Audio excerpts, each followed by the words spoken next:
Welcome back to another Michael Victoria vlog. And we're doing fireworks. And we also have a friend here. His name is Christian. So, yeah. Are you guys still doing Sunday? So basically, we're at it's basically on July 3rd.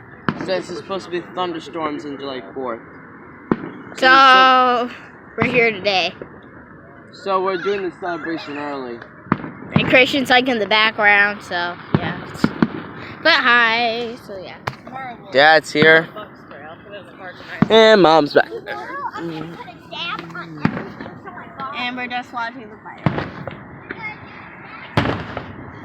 And we hope you guys also see the fireworks wherever the destination you are. It's 4th of July. I'm pretty sure they'll see fireworks everywhere. I hope you guys enjoy yourselves, and we just want to wish you a happy 3rd of July. Since we're not going to really watch. Well, we will. Hopefully. Ooh, a nice sunset. I'm snoring. This is my dad and his friends over here. And my mom's just sitting back here minding her own business. She's chilling. She's just chilling.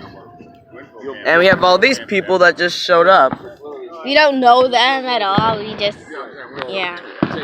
They showed up to watch that. Here, look for 1 second. Tell me when your country was born, and we'll maybe just celebrate its Independence Day. So, I hope you guys enjoy yourself and have a great 4th of July. Bye. Actually, 3rd of July. 3rd of July, that's right. Bye. Oh.